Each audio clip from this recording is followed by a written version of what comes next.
Welcome to Rude Awakening, the podcast. We assume that you're here because you've watched our documentary, and we would just love to take the conversation a little further in a weekly format. We will come together, discuss quotes and inspirations from the documentary, and invite you, our followers, into the conversation with us.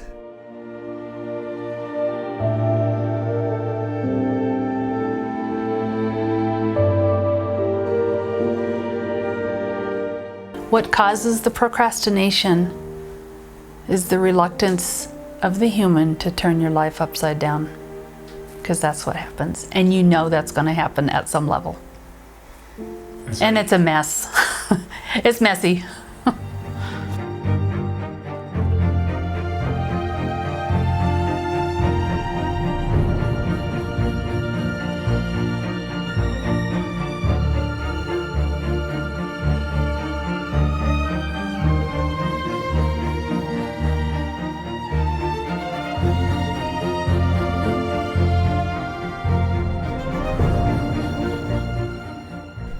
Welcome to the Rude Awakening podcast. I'm here with my lovely co-host Jonathan Cray. My name is Sandra Roggerman, and today we're joining with a great quote from the Rude Awakening documentary from Jean Tinder. And Jonathan, why did we choose this one?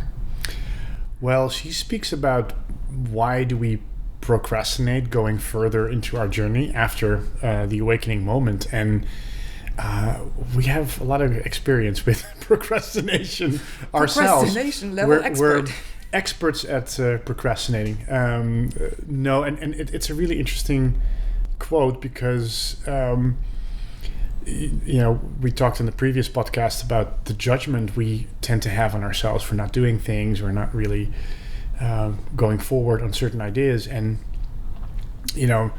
instead of keeping judgment on that very high is like basically let's unpack why you exactly procrastinate. What's the first reason? What's the main reason for procrastination, rather than I'm stupid and I just don't want to do it, and because that's very simple to do, and you don't get further by judging yourself. So we'd love to dive into the the deep and dark world of procrastination.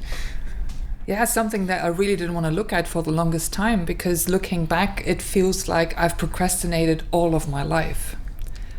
And that is also not something that society values a lot. So let's dive into that. Why did you procrastinate, Sandra? While I was in it, I think, like, in hindsight, I look at it.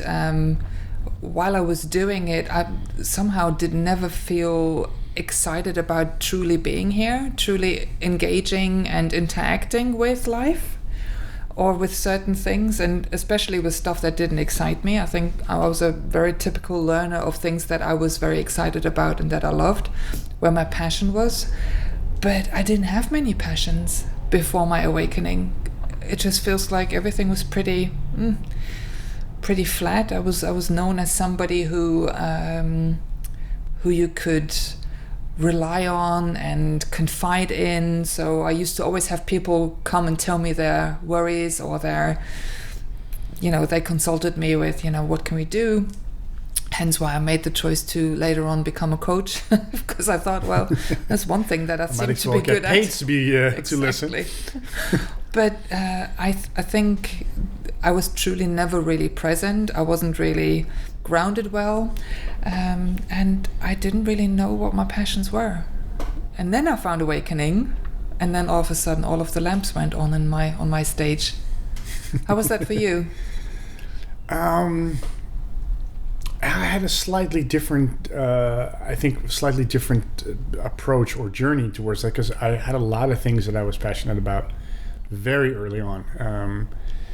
It's almost like I had too much things that I was passionate about, and it would really overwhelm me, where there was just too much coming at me. And I had this weird thing when I was 8, 9. I started to get extremely perfectionistic. It had to be completely correct the first time around, whatever I did, and if it wasn't even slightly in the realm of what I thought it should be, then I just got angry and quit. So then talking about stuff was much more easier than confronting myself with the fact that I have a very specific and rigid idea about what I wanted to do, and I can't compete with that idea, or I can never get it out of my head the way I envision it. And coupled with that, I felt very insecure compared to other artists or other people. It was easier for me to procrastinate and talk about shit, and which I was very good at, than actually to make it. So it was more and more the overwhelm of having to do it perfectly. But always being surrounded by creativity and inspiration, and I think yeah. And don't get me wrong, I did do a lot of stuff. I mean, compared to fellow artists, I produced movies, I directed movies, I did games, so I wasn't sitting on my ass. But it was always a lot of effort. It never came really easy. Passion came easy, and when I didn't have too much ideas about things, it worked. But it was always dragging stones up the mountain. And then when I had my awakening, it got actually even worse, because now I got a whiff of this journey. But again, I wanted to do it perfectly. I wanted to be the perfect kid in the class, and so I just repeated the same pattern, but now on spiritual, like the spiritual journey. Yeah. I'm trying to. That's why I'm hesitating a little bit, because I'm sort of trying to put the normal evolution of me getting into this body and getting into this life and sort of being here and fully choosing to be here versus, and I think that really probably just coincided with awakening. So you've heard me say this, I don't feel that I'm creative. Like I never really had that in on having been brought up with a lot of art, or like having that passion for something be ignited early on. I think since that wasn't there, I don't have a great memory of my early childhood or my early youth. And when that first passion came in, that was probably pop music and being really into a boy band. I think that was my one first passion, where I thought like, oh, she's alive, And later that's a good entry point. That was a great entry point. And then later on, of course, awakening and being really excited about this journey of getting to know myself and getting to know spirituality. But procrastination, it was definitely something that was not very welcome where I grew up. It was frowned upon. You were supposed to be productive. You were supposed to be happy with your position in society, be happy with earn what you your have. value. Yeah, and also, others we much less than we do. So, why can't you just be happy? But I always felt that there was this, the constant nagging of my soul, pushing me further, but also, pushing the procrastination button a lot, because I needed to be ready for this. What Jean says later on, really, stuff's gonna fall apart. So I knew that I was holding on to a life that I wasn't quite made for. I didn't really choose. So at least sort of it, but. So would you say intuitively you knew that A, you had to make the step, and B, the step would be very disruptive? Yeah. But were you aware that you were procrastinating back then to stave that moment off? Yeah, but I didn't know what to replace it with. Right, there was no alternative. No, that was basically all I knew. So at least I had a passion. At least I felt like, okay, at least I know why I'm here. And then also having kids at a young age, you don't want to go near something like that when you kind of intuitively know it could all just break apart, right? Yeah. If I'm choosing to really go be all in on this journey of self-discovery, that means I have to let every idea of it go and all of the construct around it. I mean, that's very recognizable. For me, doing a lot of spiritual searching and spiritual journeys, it was always on to the next, on to the next, on to the next. But kind of knowing intuitively I'm doing the same stuff all over and over. I'm just replacing one one journey for the other one, and pretending it's a different journey, but it's exactly the same thing. I just, instead of a sweat lodge, is now, family. What do you call it? Constellations. Family constellations, or so I was just like hopping from one thing to the other, almost like to keep it fresh, and to also tell myself I'm really doing something about it. But ultimately, the really doing about it is something. I think just before I met you, I got so depressed, but in a quiet way. Like I just felt like if this is life, it's constantly doing the same thing. Even under the guise of spirituality, it's started to become extremely stale. Then I'd rather not be here. And it wasn't like a suicide or something like really dramatic. It was actually really, really clear.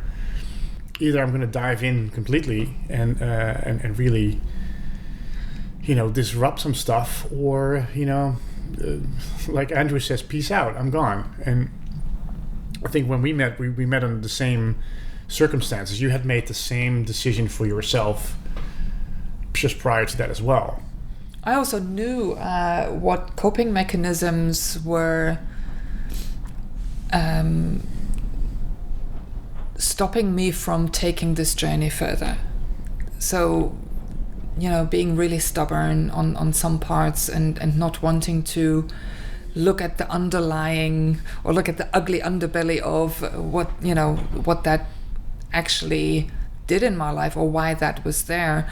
And then you choose to rather not go there, but to keep changing the communities or the people that you hang out with, rather than really confronting that ugly pattern thing. And I think that's the part where the human procrastinates. Like it's not a. So getting the divinity into your everyday life means that the human has to take a step back from being so. Engaged in continuously creating the limitations and the idea of its the idea of divinity rather than real divinity, or the idea of what it means to be open to the magic rather than actually being open to the magic. Like it's constantly the limited idea of what you think you're striving for, rather than opening up and letting that thing come to you in the form. Well, that on top of your programming that you already bring with yourself, like through having been on, in the human body for say 20, 30 years or whatever, and then knowing, my attention span when it comes to people telling me what I should do, I'm just too stubborn to listen. So then going like, okay, I'm going to confront the one issue that keeps coming back in my life, and we've talked about this in this last episode, where if you keep sort of being confronted with yourself, at some point you sort of have to look at it and you go like, okay, there is something in there, and that was my no more moment, and the suffering or the pressure that builds up on the inside.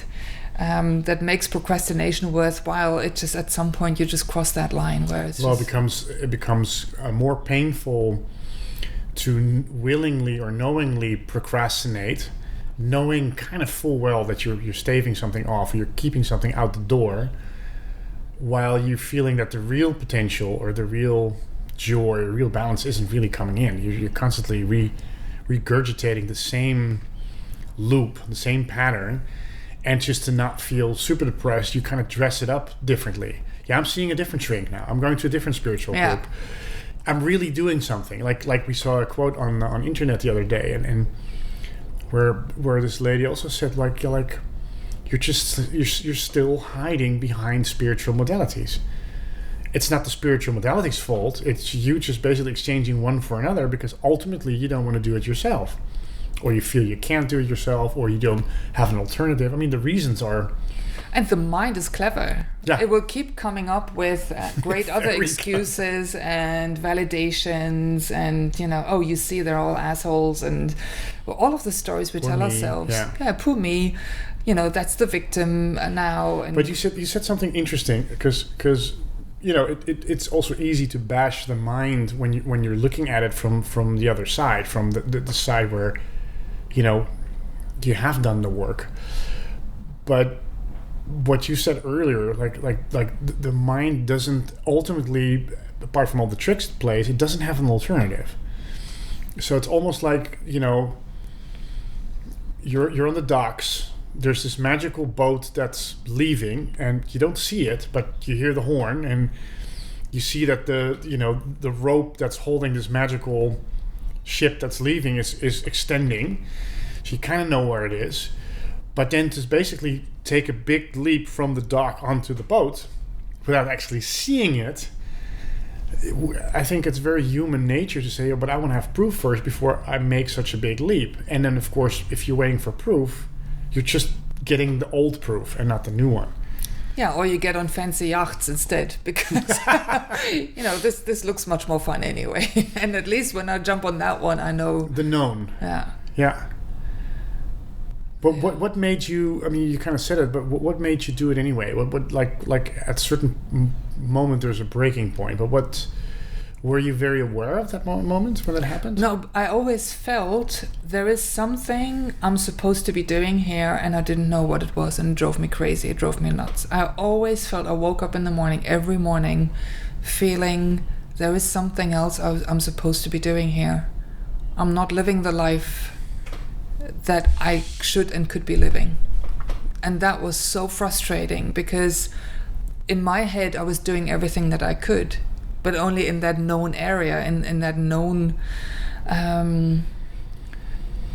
sphere of who I thought I was. But then feeling, okay, I've got so much potential for passion, and those passions were triggered every now and then, and whether it used to be the boy band or awakening or stuff that really got my juices going, ultimately it was all just replacing one for the other, but never really satisfying me. Mm-hmm. Until I confronted the parts of me that were in the way. That, now looking back, there were so many rigid ideas that I had. Oh yeah, well, I'm just not creative.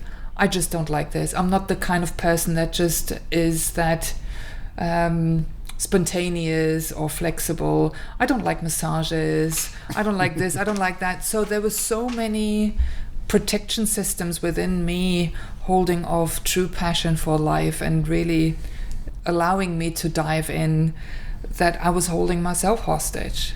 I was procrastinating, living a life in extreme limitation. But how did you break through? Like, what was the moment?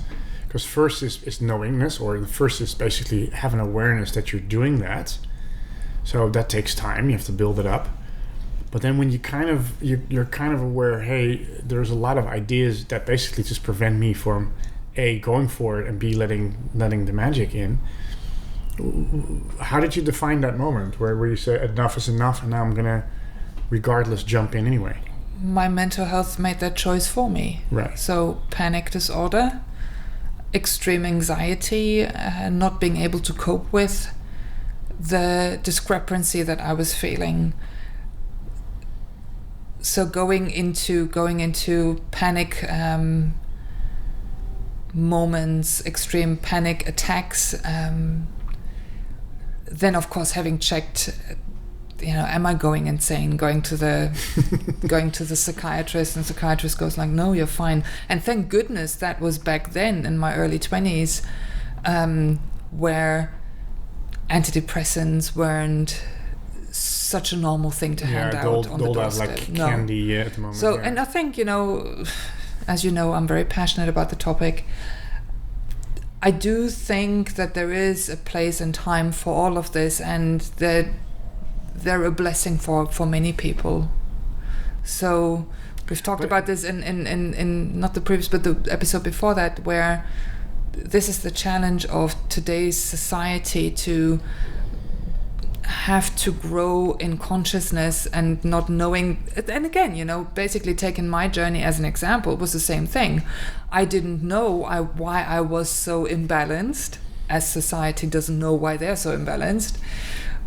But the step for me was into consciousness, into opening up, into my awakening of going into self-discovery, getting rid of the patterns that limit me. And that's what we're seeing in society now. It's a process that is on autopilot, I think, at that time. So you ask me, what was your choice going into it? Why did you take it further? I don't think that you have a choice at that time. That you just found yourself on that choice path. was made on another level. When you're ready, you're ready. Then you've got to do what you came here to do. And something comes up or symptom comes up that forces you to. Exactly. And so, that for some people that might be another traumatic experience, or just an epiphany, waking up in the morning, when there's so many different ways. And you just notice, okay, that old life is gone. Like, no matter how dearly I hang on to it. Yeah. Yeah, it's sort of an inevitability, right? Yeah. And having to deal with it and having to find ways to...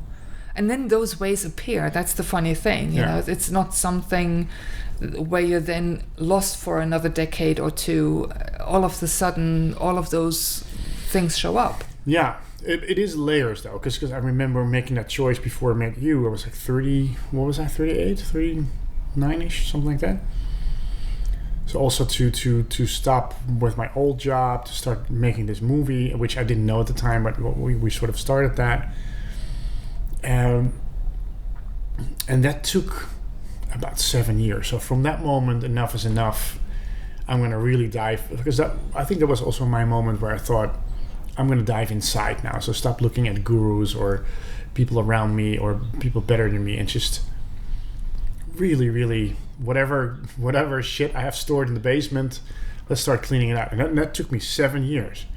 But I think it's interesting when we talk about procrastination, and I know how you dealt with your life up until then and how I dealt with my life up until then, with completely different coping mechanisms. So you were always somebody that didn't want to get stuck and that didn't have a lot of safety in your life to begin with, due to the way that you grew up. So you were used to throwing the hand grenade of disruption into it every few always years. to keep moving, and I called it a crazy Ivan. Every 2 years I blow up my life, like on purpose. And for me it was the absolute opposite, like thinking and needing the stability and needing the security, maybe the false security, but at least some kind of security within the back of my mind, like at least that's my comfort zone and I'm safe here, which then turned out to be the absolute opposite, when that disrupted itself through anxiety.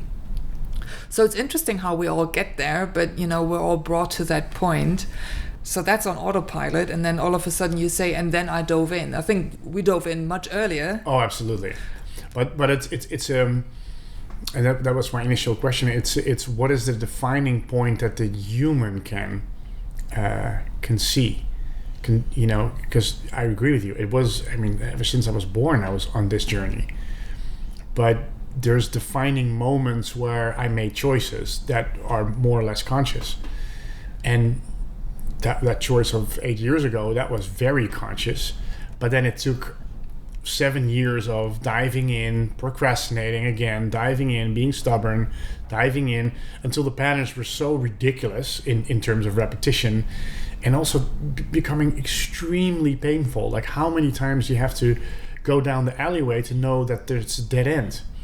Every time I do it, because I'm thinking, oh, I might have missed something. Mm-hmm. It's like a computer game and you're stuck and you're just constantly trying the same thing, hoping there's a different outcome, until you do something out of left field and all of a sudden it works.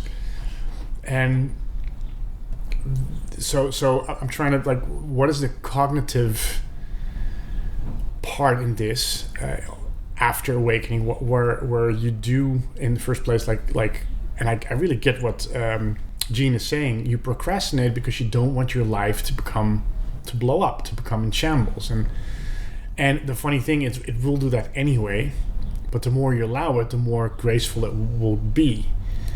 And I think that's almost like postponing the inevitable. Yes, but that's also a conundrum that still, with all of the wisdom that I embody now, I think I couldn't have gotten here any sooner than I did. So yes, I was procrastinating. Yes, I was holding it off. But maybe there was also a very wise part in me leading that or guiding that journey.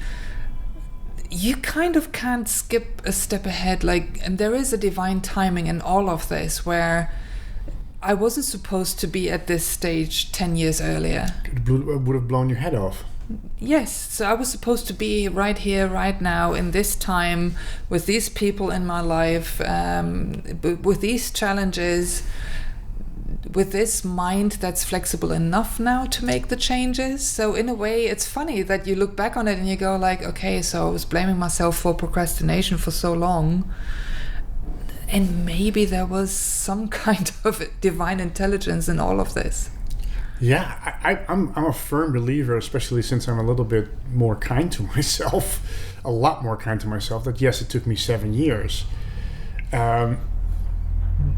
But I had a lot to unpack. I had a lot to deconstruct. I had a lot of, also with the movie, like I think we were all very clever to tie our realization to a movie, to a project, that even if I couldn't get out of bed or you couldn't get out of bed, we had to because we had this movie. So there was like a fail-safe mechanism that was pretty awesome. But I agree. I think when the moment came where I like only a couple of months ago or 8-9 months ago, where I truly had enough of my own bullshit and my own patterns and my own constantly looking at myself like, oh my God, you're not good enough, you need other people.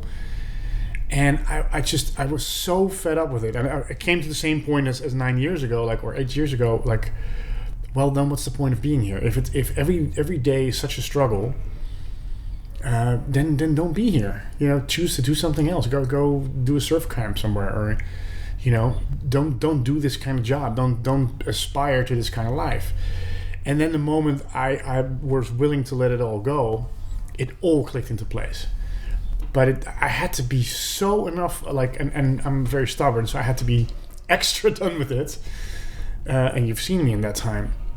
And that worked. All of a sudden, it just popped through, and I couldn't have done it a minute sooner.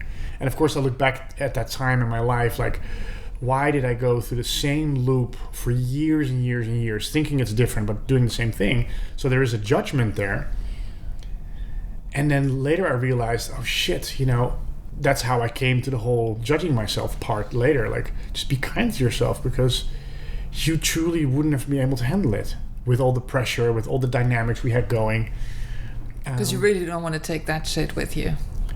Yes. So when I finally did pop through, and with popping through, I mean just had my own realization or a place of balance with myself, I was then truly done with all the others. So I didn't have to take any shit with me. Or the shit that I'm taking with me is very light and I know what it is. And the more I'm relaxing, the easier it goes. So that's kind of like, making sure the final crumbs are taken care of. But the big stuff, when I decided that at that moment, I left it.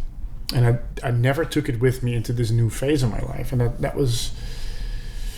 Yeah, you talk about divine timing. I really believe it's that. So it's almost, you have another reason to relax and to almost procrastinate with a lot of joy and freedom, knowing that you're procrastinating and saying, when it's time, I recognize it.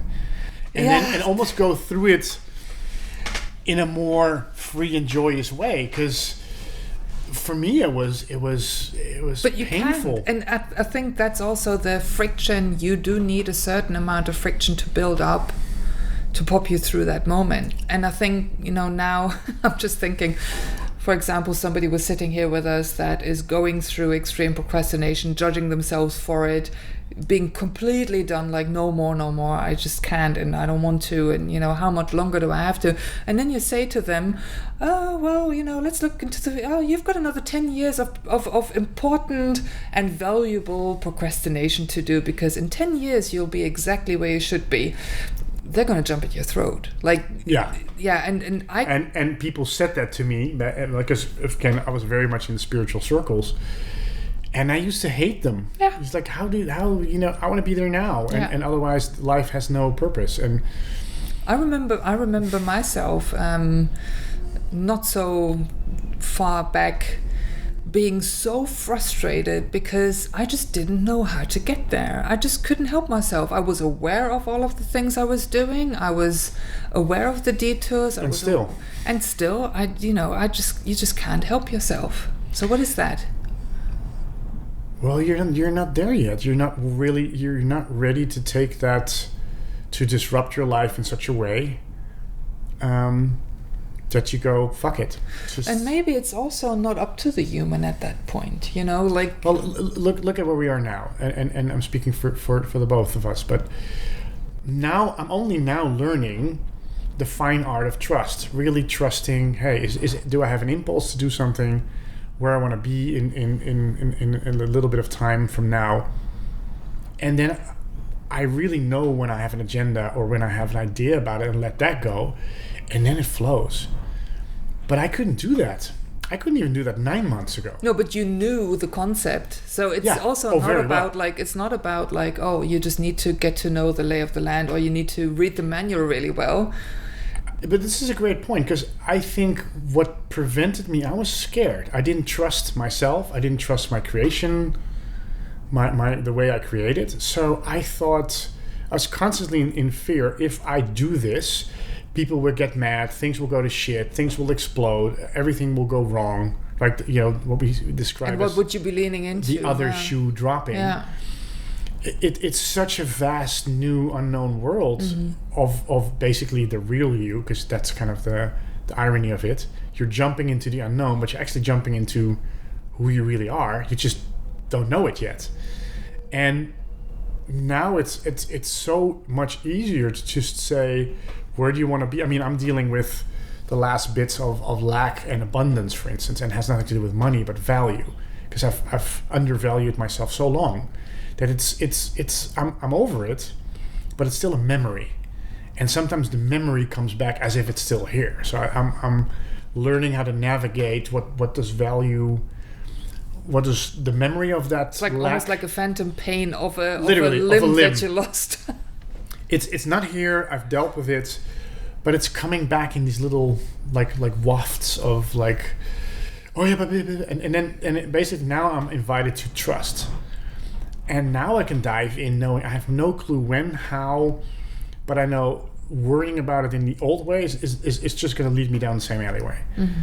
So now I can jump in without anything, without any guarantee, without any ground. I can jump into the ravine knowing that there's a trampoline there. So it's very counterintuitive, right? Extremely. Like because you are in survival mode when you're in procrastination, I would say. It's not, nobody procrastinates and enjoys the fuck out of it. No. Because now looking back, I go like, oh, you mean like it was painful, but knowing that I would come out the other end, I could have enjoyed those last 20 years. I just had more ice cream and more bubbly and just sat in the sun a little longer, right? But while you're in it, it's horrible and relentless and tedious. I do agree with you, like, very, very much. And hopefully the new generations will do it differently, and I think they will.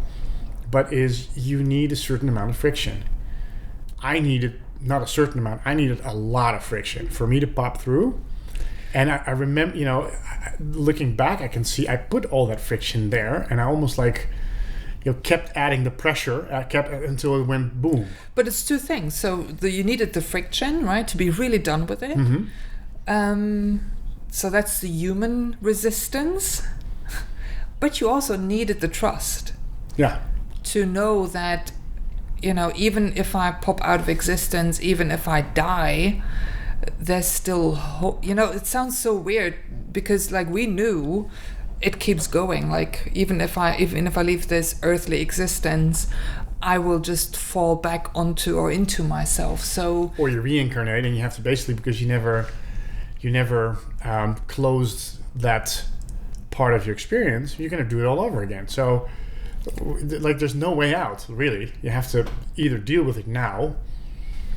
Yeah, and for me, it's really more now what I know, because back then I already knew, okay, I need to come to a point of no more and really being done with it. But then you thought you were done 10 years ago and it just kept going.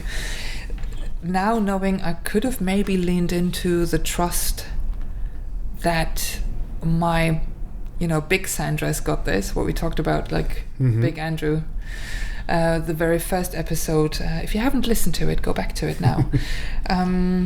Leaning more into Big Sandra, that part of me already knew that I would be fine. That part of me was already visiting me from that you would make it. From that point of, you'll be okay. You've got this. There is divine timing in all of this, even though it doesn't look like it, and it looks like you're wasting precious years or whatever. But there's a lot of collecting wisdom in all of this.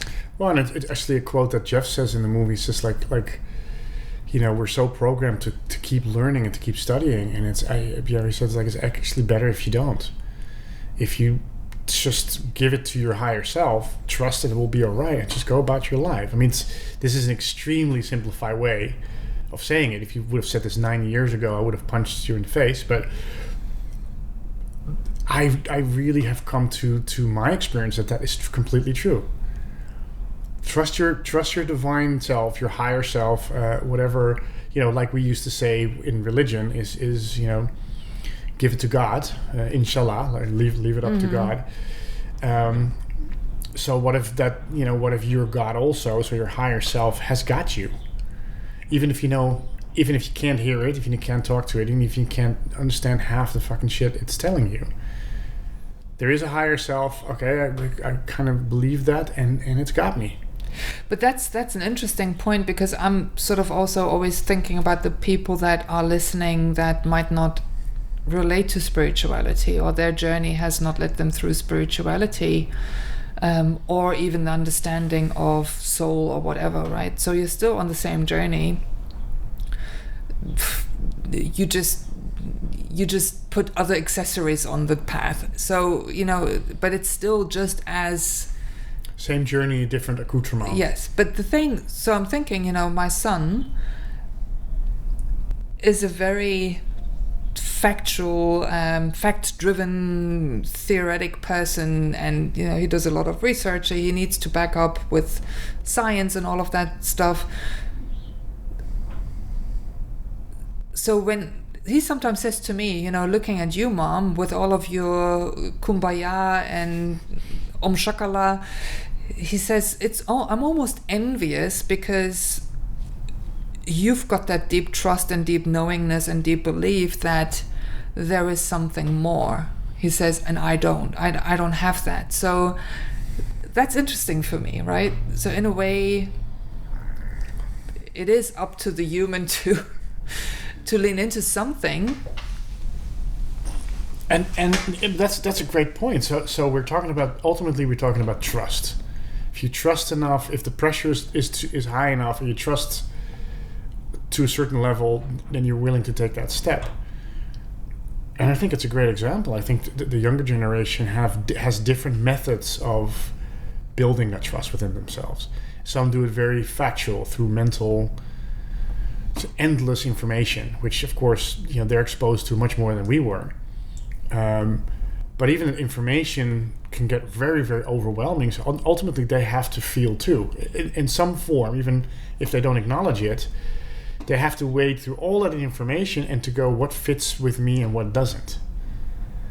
To come to a form, hey, this is really me at the moment, and this is really not me, or not who I want to be. But the way they get there, so we get it through meditation and spirituality, and they get it through trying out different facts, trying out different costumes, but then more mental, or trying costumes with identity, or trying costumes at just talking to their own peer group. Or I think that changes in every generation, but ultimately it's about I think two things: the having enough with the status quo, your own, in the end, obviously, but at first you're projecting it out to the world. Like, I'm the way these people in politics are doing it, fuck no, I'm not going to do it that way. The way my parents did it, hell no. Every generation's almost obligated to do that. So there is a friction. I don't want to do it that way. I guess that doesn't fit. But then, since you're going away from that old pattern, which is horrible, but at least it's known, because these old farts has been doing it for eons the same way. So now you're saying not that, but then now you have to blaze your own trail. And there's where the trust comes in. Like, okay, but how do I do it? Am I going the right way? Am I not getting lost? So it's you know, that generation uses different tools, but I think the outcome is the same. And you have to go through certain amounts of doubt. I think doubt is just as much part of this journey as procrastination. And I think the doubt really serves you. It really serves the build-up of that friction that will eventually lead you into something that you cannot even grasp, because this takes you beyond the mind. This is the epic journey beyond the mind. And boy, is it epic. It is extremely epic, and I think that's a great point. You have to come to the no more point, to the anything but this, and everybody has their own breaking point. Everybody has their own tools to get there, but ultimately, I mean, I everybody I've talked to that is on this path has had the same type of breaking point, like procrastinate, and then anything but this. And I had the same, like even in those 7 years, it was you know, I was making progress, but the loop kept on being the same. I had the same behavior that caused a lot of confusion, and because I wasn't clear, because I didn't think I was worthy enough, etc., etc. And that got so fucking painful after a while that I'd rather speak my truth and upset the whole world, which is also an idea I had, than do this one more time longer, because this is death almost. I think you know, it's not necessarily easier living in the Western world where we have made a god or a deity out of the mind and the intellect, knowledge. And I think ultimately this whole journey is a journey of coming back to the sense of self. Look at indigenous folks that have always been connected to a higher wisdom, and whether that's nature or gods or whatever, I don't think that they necessarily have that much of a rude awakening as we do, because there's a natural understanding of a guidance that is there constantly, and a trust in that guidance. Exactly. So I think this is also something that we'll be seeing a much bigger increase in the imbalance and the difficulty and the challenges that awakening brings with it, because we've distanced ourselves so far from our origin. From really feeling that other voice, or that other, and it doesn't have to be spiritual, but feeling a purpose, feeling a passion, feeling, you know, even though your parents say, "Oh, become a doctor," it's like, no, I feel I have to be an artist. I feel I have to travel the world, and thank goodness now we have all of those different choices, you know, that maybe 2-3 generations ago weren't so obvious. No, exactly, and I think the real work is not so much that we should stave off technology or choices or even a mental approach to things, but it's just basically bring the awareness, bring consciousness back into the fold, whether it's AI or technology or the choices that kids make, or the avalanche of information that kids are exposed to and the choices they have to make, which is, you know, it's vastly bigger than we ever had to. But if they have consciousness, or if they have, you know, they trust a basic kind of feeling, then that navigation becomes a lot easier. Yeah. But again, they won't ever trust it unless they get on a path where they can develop it. And maybe that's friction, or maybe that's an epiphany, or maybe that's a traumatic event. And I think you can't really escape that road. That road is chosen going into this life. Yeah. So it's not something that, oh, you know, I should have chosen it. No, really, you've been on that path even before you knew it. So trust that mode and just go and enjoy life, really. Yeah. Enjoy your procrastination. This episode is for family purposes only. This is not medical advice. No, I agree. I think that's you know, we asked in a documentary, what would you tell your younger self? And my answer would very much be, hold it lightly. You're on a journey. You might not know half the time that you're on the journey, how you're on the journey, how you're going to get there. but trust that you will get there, and let go of the studying and the having to earn it and the values, and stop holding it so tight. Like if you make one mistake, you're done for. Because I made plenty of mistakes, and actually they all led to the same outcome. So, I just wished I wouldn't have stressed so much about it. And genuinely, it probably would have gone quicker, or at least more pleasant. I think, timing wise, this could have not happened any sooner than it did. It could have maybe been a little bit more enjoyable. Yeah, maybe that's the conclusion. Yeah.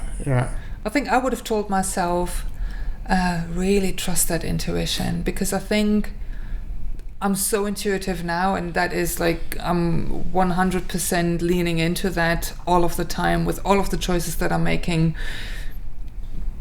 And I knew that when I was a kid, but somewhere in between there's 40 years where that's just blank, where I tried to really fit in and try to belong and really left that behind. But And again, like you said it about time, and I think you're right. There is divine timing, so not a moment sooner. I also believe that the friction, and even the despair and the stress and the constant worrying. We also made a movie about it, so we had to tell the story, and I wanted to tell it in a very grounded, earth, recognizable, kind of raw, stinky kind of way. And I couldn't have done that if it was all like plain sailing. I didn't have the story. Maybe I would have made the same movie, and maybe you would have made or George, but it would be a completely different.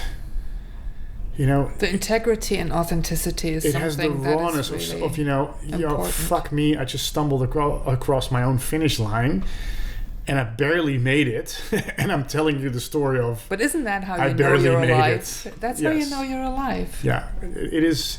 The human kind of likes it. It's kind of a badge of honor. Like, I was in the trenches.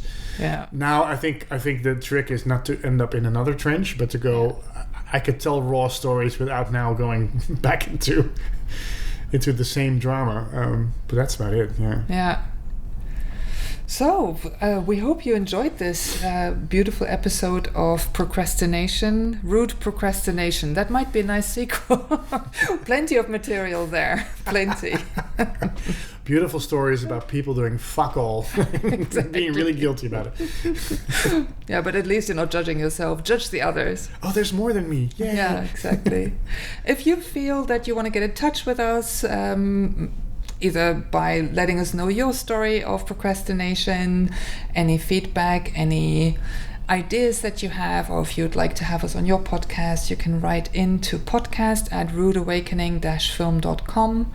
If you haven't seen the movie, where should the people go if they haven't seen the movie, Jonathan? That's still a very unimaginable thing to do. It's unheard of. No, that's www.rudeawakening-film.com, and that is the free version. There's also a paid version for a couple of bucks. You can have about 12.5 hours of extended interviews, making of documentaries, even new interviews we did only a month ago with all of the interviewees, which was really interesting to see where they are now. And you can do that through our website under the premium edition link.